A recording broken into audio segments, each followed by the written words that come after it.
आज संगत जी, प्रेम से कहना धन निरंकार जी। एक नई साखी के साथ स्वागत है आप सभी का आपके ही अपने चैनल पर। आज की साखी का विषय है कि हमें कठिन से कठिन परिस्थितियों में भी अपना धैर्य नहीं खोना चाहिए। चलिए सुनते हैं आज की ये साखी। साथ संगत जी, पुरानी बात है। एक गांव में एक संत रहते थे। संत का व्यवहार बहुत ही सरल, ज्ञानी, कर्तव्यनिष्ठ और शांत था। संत के इस व्यवहार से बच्चे बहुत ज़्यादा उनकी खिल्ली उड़ाते रहते थे, लेकिन कभी भी संत ने बुरा नहीं माना। और अपने इसी व्यवहार की वजह से संत का स्वभाव आसपास में मशहूर था। गांव के लोग अपनी समस्या भी संत के पास लेकर आते और उचित मार्गदर्शन से संतुष्ट भी हो जाते थे। इन सभी व्यवहार के कारण बच्चे बूढ़े सभी के लिए वो संत चहीते भी थे। तो एक बार कुछ बच्चों को शैतानी सूझी, तो बच्चों ने संत जी की पत्नी यानी साध्वी को जाकर भड़काया कि संत बाबा को आज बहुत सारा गन्ना मिला है, पर पता नहीं आपके पास आते आते वो आपके लिए बचा पाएंगे कि नहीं। वो तो सभी को रास्ते में बांटते हुए आ रहे हैं। अब संत जी की पत्नी थोड़ी झगड़ालू प्रवृत्ति की थी। तब तक संत अपनी कुटिया की ओर पहुंच गए। बच्चे जल्दी से छिप गए, परंतु साध्वी संत के हाथों में मात्र एक ही गन्ना देखकर गुस्से से आग बबूला हो गई। गुस्से से बोली कि एक ही गन्ना लेकर आए हो, ये गन्ना भी जाओ किसी को दे दो। ये कहकर उन्होंने वो गन्ना फेंक दिया, जिससे कि उस गन्ने के दो टुकड़े हो जाते हैं। संत जी ये देखकर भी शांति से बोलते हैं कि तुम्हारा भी कोई जवाब नहीं। कितना सुंदर, बराबर दो भागों में तुमने टुकड़े कर दिए। चलो मैं स्नान करके आता हूँ, फिर दोनों गन्ना खाएंगे। तो इस प्रकार संत के स्वभाव से साध्वी का गुस्सा भी शांत हो जाता है और जो बच्चे थे वो अपने शरारती स्वभाव पर लज्जित होकर भाग जाते हैं। उधर संत जी नदी में स्नान कर रहे होते हैं तो क्या देखते हैं कि एक बिच्छू का बच्चा पानी में बह रहा है। तो संत जी बिच्छू के बच्चे को बाहर निकालने की कोशिश करते हैं, लेकिन बिच्छू का बच्चा स्वभाववश संत को डंक मारता है और जल में पुनः उनके हाथों से गिर जाता है। ये प्रक्रिया 3-4 बार होते हुए देखकर पास में स्नान कर रहे ग्रामीण संत से बोलते हैं कि बाबा, आपको ये बिच्छू का बच्चा डंक पर डंक मार रहा है और आप इसे बचाने पर तुले हैं। तो संत बड़ी ही सरलता से कहते हैं, ये बिच्छू का बच्चा होते हुए भी अपना स्वभाव नहीं छोड़ रहा, तो हम मनुष्य अपना स्वभाव क्यों छोड़ें। हमें तो किसी असहाय प्राणियों की रक्षा करनी ही चाहिए। और फिर वो संत जी कमंडल में पकड़कर बिच्छू के बच्चे को बाहर निकाल ही लेते हैं। साथ संगत जी, हमें भी विषम परिस्थितियों में अपना धैर्य ना खोकर अपने कर्तव्यों का निर्वहन ज़रूर करना चाहिए। साथ संगत जी, एक दिन की बात है कि एक चिड़िया आकाश में अपनी उड़ान भर रही होती है कि रास्ते में उसे गरुड़ मिल जाता है। गरुड़ उस चिड़िया को खाने को दौड़ता है। चिड़िया उससे अपनी जान की भीख मांगती है, लेकिन गरुड़ उस पर रहम करने को तैयार नहीं होता। तब चिड़िया गरुड़ को कहती है कि मेरे छोटे छोटे बच्चे हैं और उनके लालन पालन के लिए मेरा जिंदा रहना बहुत ज़रूरी है। तब गरुड़ चिड़िया के सामने एक शर्त रखता है कि मेरे साथ दौड़ लगाओ, और अगर तूने मुझे हरा दिया तो मैं तेरी जान बख्श दूंगा और तुझे यहाँ से जाने दूंगा। गरुड़ इस बात को जानता था कि चिड़िया का उसे दौड़ में हराना असंभव है, इसीलिए उसने चिड़िया के सामने इतनी मुश्किल शर्त रखी थी। चिड़िया के पास इस दौड़ के लिए हाँ करने के अलावा और कोई विकल्प नहीं बचता, लेकिन चिड़िया को इस बात का अंदाज़ा था कि गरुड़ को दौड़ में हराना नामुमकिन है।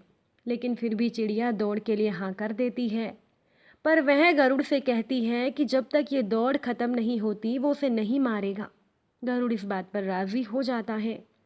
दौड़ शुरू होती है। चिड़िया फट से जाकर गरुड़ के सर पर बैठ जाती है, और जैसे ही गरुड़ दौड़ के आखिरी स्थान पर पहुंचता है, चिड़िया फट से उड़कर लाइन के पार पहुंच जाती है और जीत जाती है।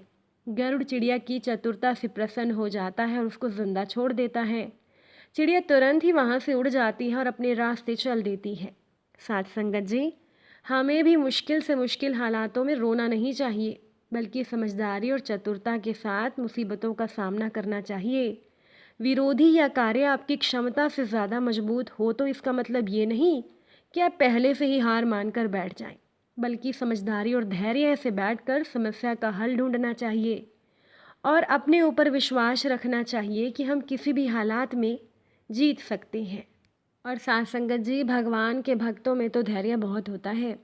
भगवान के भगत इसीलिए खुश नहीं रहते कि उनके जीवन में मुश्किलें नहीं आती, अपितु वो इसीलिए खुश रहते हैं कि उनके जीवन में धैर्य होता है। भक्ति हमारे आत्म बल को सशक्त करती है और भक्तिवान जीवन धैर्यवान जीवन भी बन जाता है। जिस जीवन में प्रभु की भक्ति नहीं होगी, निश्चित समझिए उस जीवन में धैर्य भी नहीं आ सकता। तो भगत के जीवन में किसी भी प्रकार की विषमताओं से निपटने के लिए अपने इष्ट, अपने आराध्य का नाम अथवा विश्वास का बल होता है। भगत के जीवन में मेहनत बहुत होती है, लेकिन परिणाम के प्रति ज़्यादा उतावलापन भी नहीं होता। भगत इतना ज़रूर जानता है कि मेरे हाथों में केवल कर्म करना है, उसका परिणाम नहीं। विपरीत से विपरीत परिस्थितियों में भी यदि कोई हमें प्रसन्नता के साथ जीना सिखाता है तो वो केवल हमारा धैर्य है। धैर्य के समान आत्मबल प्रदान करने वाला कोई दूसरा मित्र नहीं, और भक्ति के बिना जीवन में धैर्य आ भी नहीं सकता। इसीलिए भगवान की भक्ति भी ज़रूर करें। साध संगत जी, एक ऐसा व्यक्ति था जिसका कारोबार एक समय बिल्कुल बंद हो गया तो वो बहुत दुखी रहने लगा, क्योंकि उसे बहुत दुख मिल रहे थे, इतनी परेशानी जो आ गई थी। तो एक दिन वो व्यक्ति परेशान होकर जंगल में चला गया और काफ़ी देर तक वो अकेला बैठा रहा। फिर कुछ सोचकर भगवान से बोला कि प्रभु, मैं तो हार गया हूँ, मुझे एक वजह बताओ कि मैं दुखी ना हूँ। मेरा तो अब सब कुछ ख़त्म हो गया, तुम मेरी मदद करो। तो भगवान ने जवाब दिया कि तुम जंगल में जाकर घास और बाँस के पेड़ को देखो। जब मैंने घास और बाँस का बीज लगाया, दोनों की मैंने अच्छे से देखभाल की, बराबर दोनों को पानी दिया, जिससे कि घास तो जल्दी ही बड़ी होने लगी और उसने ज़मीन को हरा भरा कर दिया, लेकिन बाँस का बीज बड़ा नहीं हुआ। फिर भी मैंने हिम्मत नहीं हारी। अगले साल घास और घनी हो गई, उसमें झाड़ियाँ भी आने लगी, लेकिन बाँस के बीज में कोई बदलाव नहीं आया। फिर भी मैंने हिम्मत नहीं हारी। तीसरे साल भी बाँस में कोई वृद्धि नहीं हुई, फिर भी मैंने हिम्मत नहीं हारी। चौथे साल भी कोई वृद्धि नहीं हुई, लेकिन मैं लगा रहा। 5 सालों के बाद बाँस के बीज से एक पौधा अंकुरित हुआ। घास की तुलना में वो बहुत छोटा और कमज़ोर था, लेकिन 6 महीने के बाद वो पौधा 20 फीट तक लंबा हो गया। तो इस बाँस की जड़ को अंकुरित करने में मुझे 5 साल का समय लगा। इन 5 सालों में इसकी जड़ इतनी मजबूत हो गई कि 20 फीट लंबे बाँस को संभाल सके। इसलिए जीवन में जब भी तुम्हें कड़ी मेहनत करनी पड़े तो समझना कि तुम्हारी जड़ें मजबूत हो रही हैं। आपका संघर्ष ही आपको मजबूत बनाता है, जिससे कि आप अपने आने वाले समय को बेहतरीन बना सकें। मैंने बाँस पर हार नहीं मानी तो मैं तुम पर भी हार नहीं मानूंगा। साथ संगत जी, किसी दूसरे से अपनी तुलना कभी ना करना। घास और बाँस दोनों के बड़े होने का अलग अलग समय होता है, दोनों का उद्देश्य अलग है। आपका भी समय आएगा, आप भी बाँस के पेड़ की तरह आसमान छुओगे। भगवान ने कहा कि मैंने हिम्मत नहीं हारी, तुम भी मत हारो। अपने जीवन में संघर्षों से घबराओ मत। यही संघर्ष हमारी सफलता की जड़ों को मजबूत करेगा। साथ संगत जी, अगर आज की ये साखी आपको अच्छी लगी हो, वीडियो को लाइक शेयर ज़रूर कीजिएगा। आप सभी से फिर मुलाकात होगी नई साखी के साथ। साथ संगत जी, प्यार से कहना, धन निरंकार।